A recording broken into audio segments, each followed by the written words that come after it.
After countless updates to Cyberpunk 2077 since its release, right up to the latest patch 1.23 today, I wanted to take a moment to see exactly what state the game is really in for anyone playing on next-gen consoles right now, that being PlayStation 5, Xbox Series X and S. Now, of course, these consoles are still dependent on the last-gen versions of the game. They're the PS4 and Xbox One versions at heart, running in back-compat on PS5 and Series X, with a few tweaks to enable 60fps, among a few other extras. So just as a reminder, the true next-gen release of Cyberpunk is coming in the second half of 2021, CDPR tells us. A vague timescale, but we're edging closer. It's a release that promises to tap into the horsepower of these consoles, optimize for the APIs of each to take fuller advantage of GPU features, memory allocation, and of course SSD access speeds, but not yet.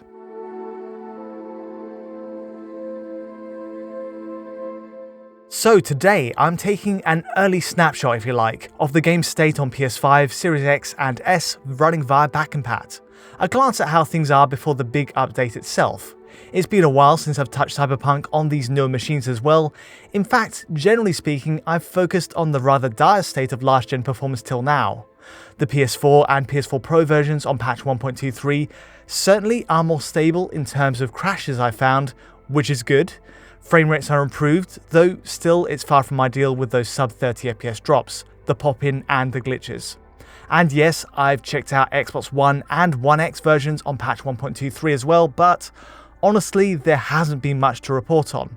Sub 30 drops are still a big factor on all last-gen systems. So to move focus to PS5 and Xbox Series X, where 60fps is unlocked, it's time to re-ask the question after so many updates. What's the best way to play on console today? Is it still PS5 with the smoother overall frame rate? Are there visual advantages on the Xbox Series consoles? And how do loading times stack up between all the ways to play? Let's find out.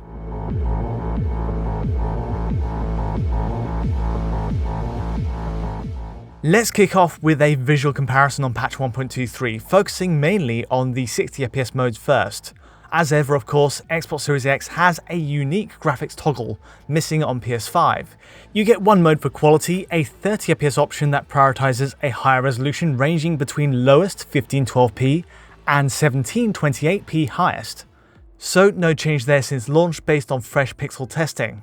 And then of course there's Series X's performance mode, which guns for 60fps, but drops that resolution range to between 1080p and 1296p. Again, no change. So it goes on PS5 as well, which still pushes between 972p lowest and 1200p highest. Focusing just on Xbox's 60fps mode compared to PS5, visually speaking, Series X has a slight edge in pixel output, though with the heavy post-processing, the temporal anti-aliasing, it's not a wild difference. The biggest advantage by far is somewhere else, the NPC count. So here's the issue on PS5, the NPCs. Night City was always advertised as a kind of bustling metropolis, teeming with life around the inner city, the Chinatown area, the markets, the red light districts. On PC, this part really delivers to great effect, filling the area with huge crowds. But on PS5 right now, running as it is on PS4 code in back-compat mode, it's a very different looking game. You can't help but notice NPC counts are dropped very low, even after waiting for the scene to load in. This is all judged by eye, of course, but check out this comparison between PS5 and even Series X in its equivalent 60fps performance mode. It's not an exact science, but clearly, the density of crowds walking past our apartment is higher for Series X. And likewise, a route through the market shows it off even better. PS5 is more barren, while Series X on performance mode gets a boost in NPC numbers. This potentially affects vehicles as well, but it's most noticeable in this aspect.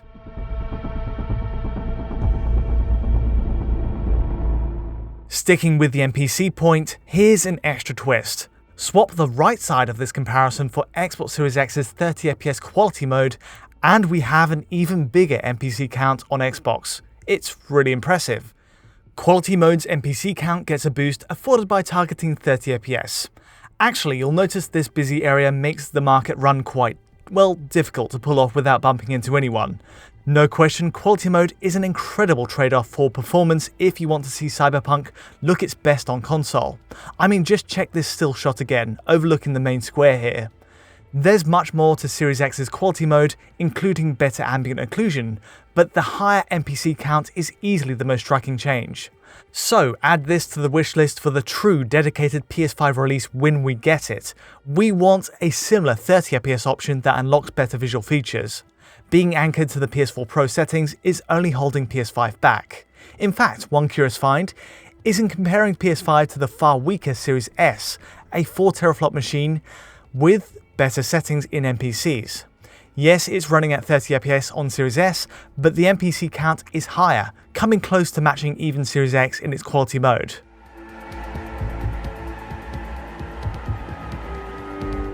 All of this has an impact on performance, of course. PS5, it must be said, remains the frontrunner, the best performing version at 60fps of any console release.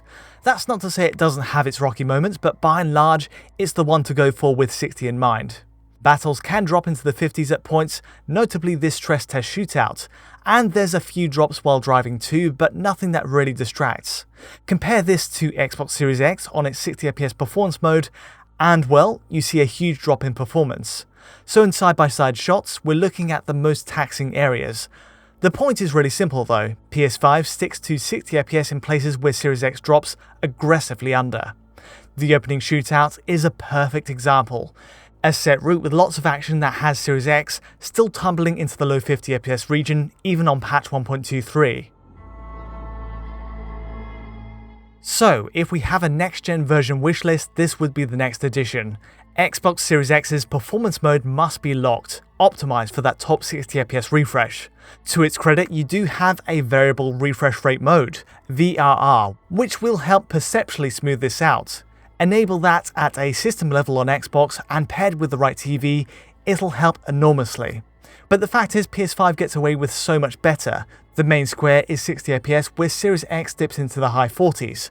Even the market run with all its NPCs has Series X dropping to the near 40fps line, while PS5 shows a few momentary dips. Call it potentially a byproduct of running with higher NPC settings in this case. The trade-off between visuals and performance is in clear sight, and likewise for the bars and clubs across the game. Now, this NPC setting doesn't entirely account for this PS5 advantage. The shootouts against the Maelstromers is a great example of why. Here we have an area devoid of any extra NPCs, and yet, here PS5 pushes quite a ways ahead. Toss a few grenades ahead of you and you see one of the biggest drops on PS5, while Series X certainly struggles even more so. It's a real fireworks display from here onwards, and of course impossible to match in like-for-like gameplay past the grenade throw. Still, you get the point.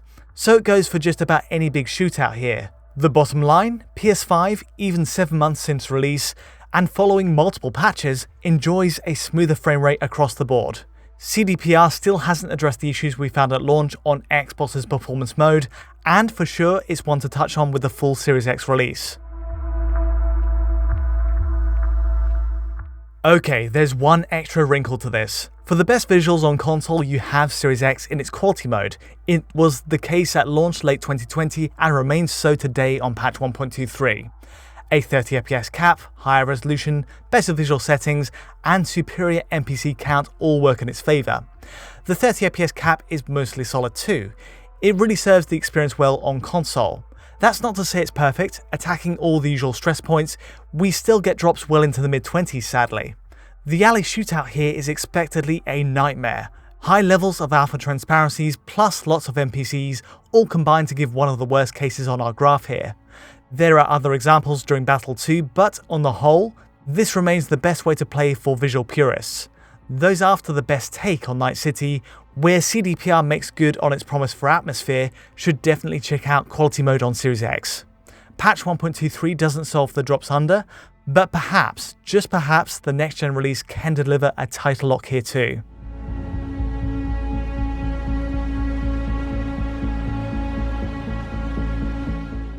Last up, a quick word on Series S. As a reminder, this one still runs with a 30fps cap only, no extra 60fps toggle.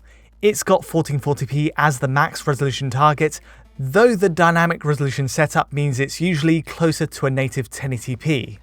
Of all the console releases though, this also delivers one of the tighter locks at 30fps and feels one of the best optimized for it. Amazingly, check this out, even the workout CDPR's engine gets with the alley shootout doesn't drop it drastically under 30. It's not perfect, but still. It beats out Series X on its quality mode for overall stability, which really is quite a feat. I can't recommend this version enough. It's got the high NPC count of its more powerful sibling, a decent resolution target, and holds 30 more consistently than you'd expect. Of the three, I honestly couldn't ask too much more from the true Series S release, but we might be surprised. On patch 1.23 at least for now, Series S is looking in great shape.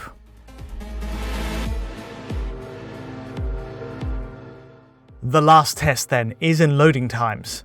On show is all the ways to play, with Xbox Series X in its performance mode and quality modes up top, then we have PS5 on bottom left and Series S on bottom right.